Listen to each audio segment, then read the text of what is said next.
Before we start, close your eyes for just a moment. Picture yourself stepping off a long flight, dragging your heavy suitcase, heart racing with excitement because you are about to see people you love. You have been imagining this reunion for months. The hugs, the laughter, the warmth of home. Now picture them looking at you, eyes cold, voices sharp, and saying, "We don't have space for you." If you have ever been betrayed by the people you trusted most, if you have ever been left out in the cold when all you wanted was to belong, this story is for you to stay with me until the end, because not only did I survive it, I took back my power in the most unexpected way. Before we dive in, hit subscribe, tap the bell, and drop a comment telling me the moment you realize someone was not really on your side. Your story might just help someone else feel less alone. It began months earlier with a phone call, the kind of call that makes your heart feel lighter. They said, "Come visit, we miss you, stay. With us, we will show you around, you will love it here." I remember hanging up and sitting there smiling to myself. My mind started making lists clothes, to pack gifts, to bring things I would tell them about my life. I imagined breakfast together. Late night conversations, the easy comfort of being with people who know you. I booked my ticket without hesitation. The price made a small dent in my savings, but I didn't care. This was about love, about connection. I wanted to believe we were still close. The weeks leading up to the trip were filled with preparation. I spent hours picking gifts, not expensive ones, but thoughtful ones. Things I knew they would love, a scarf in their favorite color, a cookbook I had seen them admire once little, touches that said, "I know you, I see you." The night before my flight, I barely slept. I kept imagining how it would be when I knocked on their door. Would they hug me tightly? Would they say, "You have no idea how much we missed you"? The flight was long, but my excitement kept me awake. When I finally arrived, I stood outside their place, suitcase in hand, my heart pounding. I knocked. There was a pause longer than it should have been. When they opened the door, their smiles were off, then forced hand. Then, as if they were reading from some cold script, they said, "We don't have space for you." It was so blunt, so final that I actually laughed, thinking they were joking, but the silence that followed made my laughter sound strange, out of place. My smile faded. "What do you mean I just flew all this way?" I started. They did not meet my eyes. "It's not a good time. We can't have you staying here. You will figure something out." And that was it. No offer to help with accommodation. No apology that felt real. Just a door that stayed half open, like a reminder that I wasn't welcome inside. I walked away in a daze, dragging my suitcase along uneven pavement, trying not to cry in public. The excitement I had carried for months had turned into a heavy stone in my chest. That night, I found the cheapest hotel. I got a small damp room with peeling paint and a bed that smelled faintly of cigarettes. I sat there staring at the wall, trying to process what had just happened. My suitcase sat in the corner, unopened. Somewhere in the middle of the night, the reality hit me fully. They didn't want me there, and maybe, just maybe, they never really had. The door of that small, cold hotel room shut behind me with a click that echoed louder than it should have. It felt final, like a stamp on the end of something I had thought was unbreakable. The room smelled of damp carpet and the faint, sour tang of old smoke. The walls were a faded beige, peeling in places with stains that told stories I didn't want to imagine. The bedspread was thin, patterned with tiny flowers that had long since lost their color. I didn't bother taking off my shoes before sitting on the edge of the bed. I remember just sitting there for a long time, my hands resting on my knees, staring at the floor. My suitcase was still in the corner, untouched, like a reminder of the hope I had carried into this trip. My phone buzzed in my bag, a message from them. "Hope you found a place. We were busy tonight." No apology, no concern, just cold efficiency, as if I were a problem they had already crossed off their list. I put the phone face down on the bed and lay back. The ceiling above me had a slow-moving fan, the kind that wobbled slightly with each turn, clicking every few seconds. It was hypnotic in a way, and in that hypnotic silence, I started to replay everything in my head. The invitations, the phone calls, The laughter we had shared over video chats just weeks ago, was it all fake? Had they already decided before I got here that I would not be staying with them? And if so, why invite me at all? The questions were heavy, pressing down my chest. When I finally forced myself to unpack the essentials, it felt strange, like moving into someone else's life. I lined up my toiletries. On the small sink laid my phone charger on the nightstand and folded a few clothes into the half-broken dresser. Everything seemed temporary fragile that night. I walked to the nearest store and bought instant noodles and a bottle of water. I didn't have the energy to find a restaurant, and I didn't want to spend more money than I had to. My savings had already taken a hit from the plane ticket, and now there was the unexpected cost of accommodation. Back in my room, I ate the noodles sitting cross-legged on the bed, watching the steam curl into the air. The taste was salty, bland, but it was warm, and in that moment, that was enough. When I turned off the light, the darkness was thick, almost suffocating. The noises outside were unfamiliar. Cars passing, someone arguing in the street, footsteps on the hallway carpet outside my door. Every sound made me tense. I wasn't in a place. I knew I wasn't with people I trusted. I was completely, utterly alone. And yet somewhere in the middle of that long, restless night, something inside me shifted. I realized I had two choices. I could let this break me, sink me into a pit of humiliation and self-pity. Or I could stand up, maybe not right away, maybe not without shaking, but stand up all the same. The tears I had been holding back finally came, but they were not the same as before. They were not just from sadness, they were from a strange mix of grief and growing resolve. The next morning, I woke early. The sunlight coming through the thin curtains was pale, almost hesitant, but it was enough to make me sit up. I took a deep breath. My chest still felt heavy, but my mind was starting to clear. I got dressed and walked to a small cafe down the street. The owner, an older woman with kind eyes, served me coffee in a chipped mug and a slice of bread still warm from the oven. She didn't know me, didn't know my story, but she smiled at me like I mattered. And in that moment, that was all I needed. By the time I returned to my room, a thought had begun to form in my mind, a quiet, dangerous thought.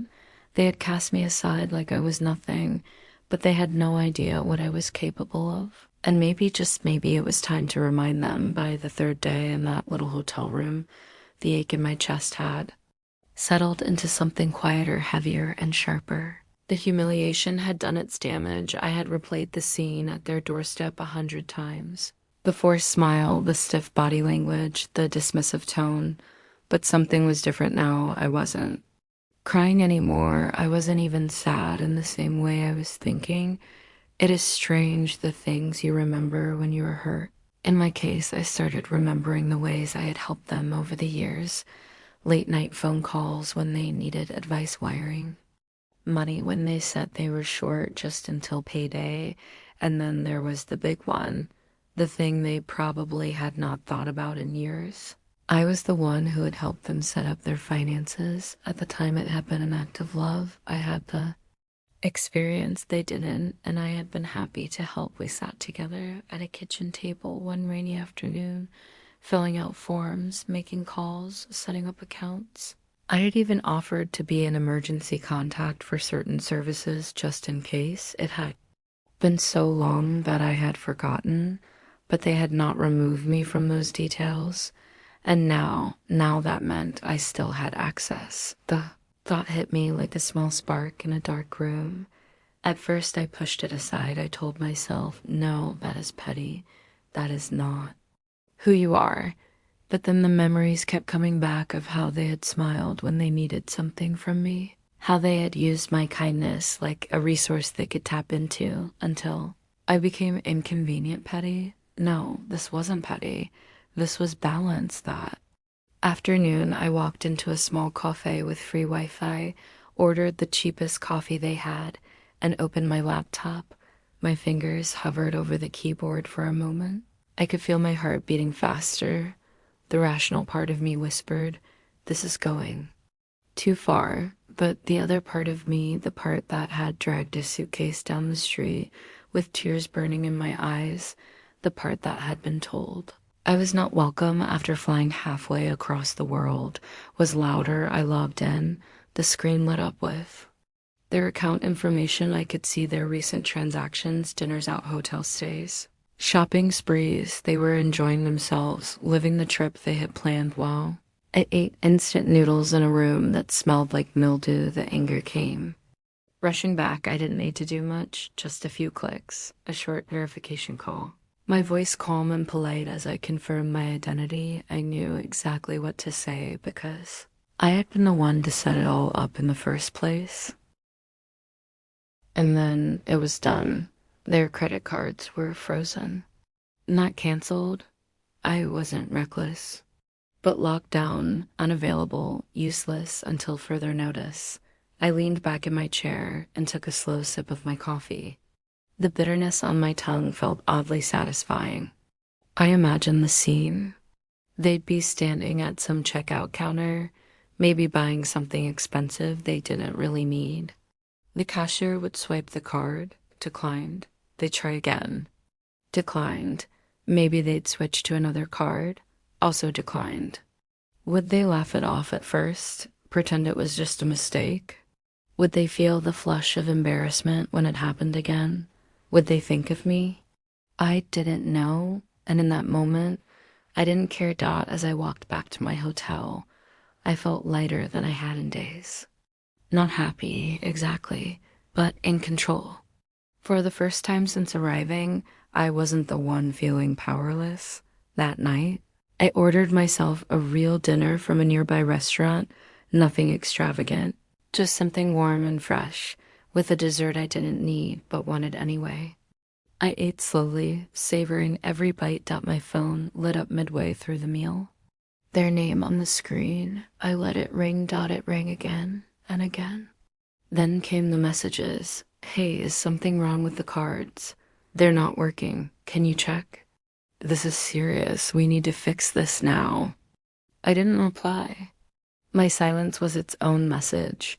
The next morning, I woke up to a string of missed calls and increasingly panicked texts. I put my phone on silent and went for a walk by the water. The air was crisp, the sound of the waves steady and grounding.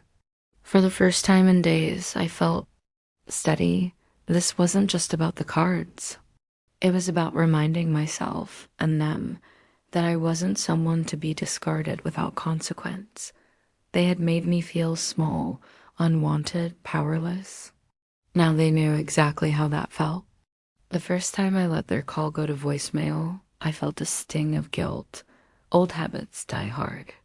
For years, I had been the fixer, the reliable one, the person they turned to when their own mistakes caught up with them.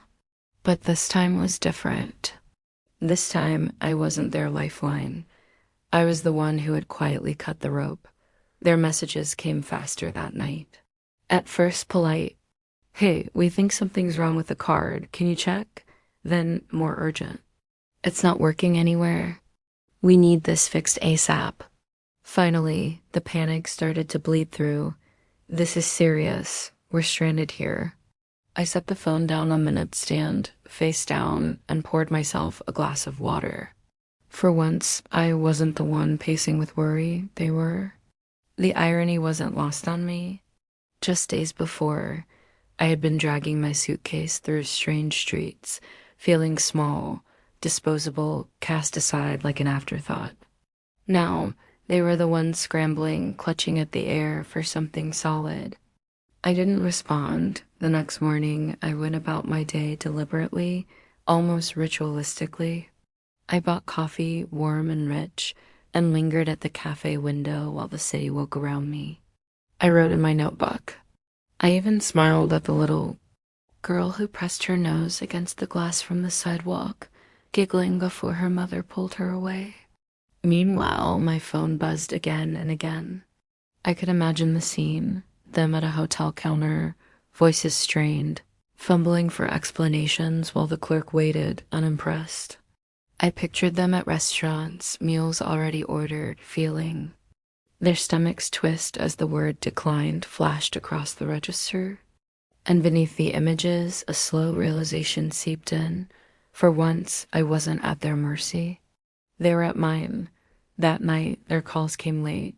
The tone had shifted. No longer urgent, no longer commanding. Almost pleading. Look, can we just talk? We didn't mean for it to come out that way. You know we love you, right? Can we fix this? I laughed. Out loud. The sound surprised me, echoing in the small hotel room. Because I knew what this was. Not love, not regret. Just desperation disguised as affection. They weren't reaching for me. They were reaching for what I could give them. For years, I had mistaken the two. I let the phone ring out. Over the next few days, the panic escalated. I didn't need to check the details to know they were trying everything, calling the bank, stumbling through explanations, searching for loopholes. They had always been resourceful when it came to themselves. But this time, every road led back to me, and I chose silence. Silence was its own kind of music. It was steady, grounding. Every time I ignored a call, every time I turned my phone to silent and slipped it into my bag, I felt a little stronger. Not out of cruelty, but out of necessity, because in that silence, I realized something profound. I didn't need to yell, didn't need to demand apologies, didn't need to prove I had been wronged. My stillness was proof enough, my refusal. To dance to their familiar tune was louder than any argument could be. One evening, I sat on a bench overlooking the water, the city lights shimmering in the ripples. My phone buzzed one more time, their name glowing on the screen. For a moment, I hesitated, thumb hovering over the answer button dot. Then I pressed decline and slid the phone back into my pocket.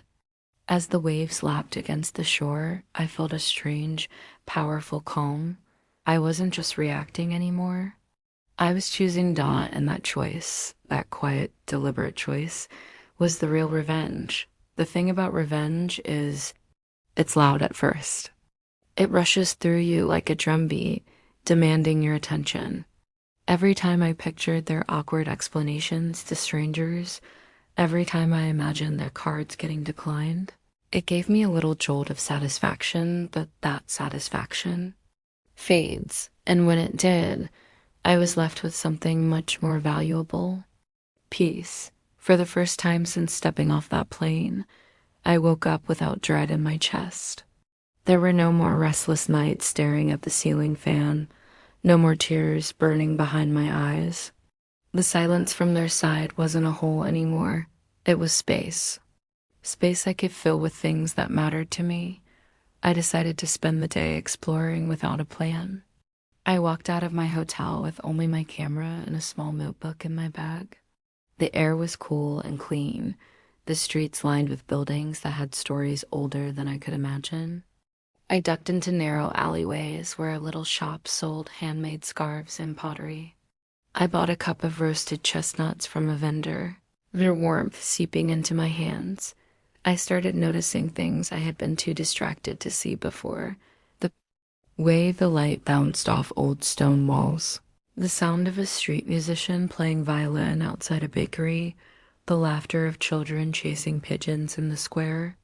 Somewhere in that wandering, I realized I didn't have to spend the rest of my trip thinking about them.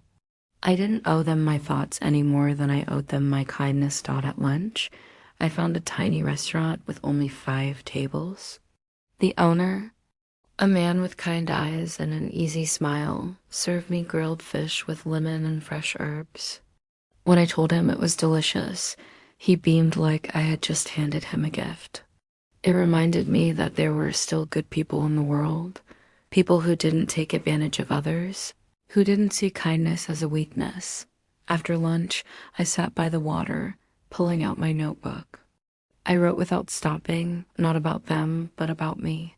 Things I wanted to do, places I wanted to see, people I wanted to be around. I wrote about music I wanted to listen to again, about learning to cook new dishes, about maybe taking a photography class when I got home. That was the moment I realized my revenge had already served its purpose. It wasn't just about freezing their cards, it was about unfreezing myself from the grip of their rejection. The truth was, I had been holding on to old loyalty, to the idea that they were still the same people I once loved and trusted. But the moment they told me there was no space for me, they had shown me who they truly were, and once you see someone clearly, you can't unsee it. That night, I took myself to the theater. I didn't even check what was playing until I got there. The performance was in a language I barely understood, but the expressions, the music, the atmosphere, it was also alive. Sitting there, surrounded by strangers, I felt more connected than I had in years with those so-called family members. After the show, I walked back through the city lights, my reflection in the shop windows looking different, lighter, calmer. My steps were slower, not because I was tired, but because I wanted to notice everything. The scent of flowers from a late-night market stall, the distant hum of a tram, the laughter spilling from a nearby bar. When I got back to the hotel, I made tea and sat by the window, watching the street below. I thought about how easily I could have let their rejection ruin the entire trip. How easily I could have let it convince me I was unworthy, but instead, I had chosen something else. I had chosen me. It's funny, they had tried to make me feel small, but in pushing me away, they had actually given me the gift of distance. And from that distance, I could finally see myself clearly, not as someone desperate for their approval, but as someone strong enough to walk away and build my own space. That night, I didn't think about them at all before I fell asleep. And when I woke the next morning, the day felt wide open, mine to fill however I wanted. It had been over a week since the last panic text. The quiet had been good for me. My days were filled with small adventures, morning markets, afternoon walks, evenings in cozy restaurants where no one knew my name, but everyone smiled as if they did, I'd almost forgotten the rush I'd felt freezing their cards. Almost then, on a rainy afternoon, my phone buzzed. A name I hadn't seen in days appeared on the screen. I stared at it for a moment before opening the message. Hey, can we talk? No explanation, no apology. Just 4 words, heavy with the weight of everything unsaid. I didn't reply right. Away. I put the phone down and made tea, letting the steam rise into the air while I tried to decide how. I felt that another message came through before the kettle had even finished boiling. We need your help. It's important. I read it twice. The words weren't warm. They weren't even polite. They were transactional, the kind of tone you use when you've decided pride matters less than getting what you want. I leaned back in my chair, sipping my tea. I didn't feel the old pang in my chest this time. No longing for their approval. No instinct to rush in and fix things. Just curiosity. I typed back a single question. Why? Their reply came quickly. We're stuck. Hotel won't extend our stay without payment, and the bank says the freeze can only be lifted on your side. Can you please do it? We'll talk later. Talk later. The promise dangled there like bait on a hook, but I knew better now. Later never came with them. Later was a polite way of saying once we get what we want, you can fade back into the background. I stared at the message for a long time. In another life, I would have given in. I would have told myself, they're family. You help family even when they hurt you. I would have picked up the phone, made the call, unfrozen the cards, and felt a strange mix of relief and regret afterward. That was the old me. The new me understood something vital. Sometimes, the most powerful thing you can say is nothing at all. So I didn't reply. The rain outside turned from a drizzle to a downpour. People hurried past with umbrellas, their faces blurred behind raindrops on the window.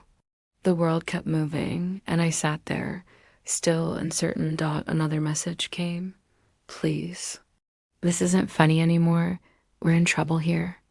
I set the phone aside and opened my notebook instead. I wrote about the cafe I wanted to visit tomorrow, the photo I wanted to take of the old clock tower, the recipe I wanted to try when I got home. Their problem didn't have to be mine.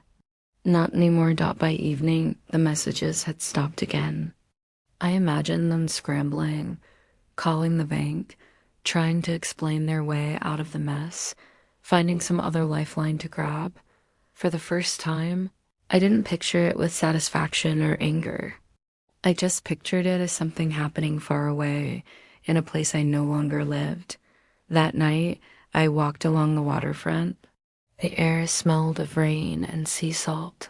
Street lamps cast golden pools of light onto the wet pavement. A busker played guitar. Softly, the sound carrying just far enough to mix with the gentle slap of waves against the pier. It hit me then. Really hit me that I had moved on. I had crossed a line I couldn't uncross, a line where their approval, their needs, their drama no longer dictated my mood or my decisions. When I finally went to bed, I turned my phone to silent and placed it face down on the nightstand. World outside could wait until morning. If they messaged again, well, that would be their problem. The morning of my last day in the city was quiet.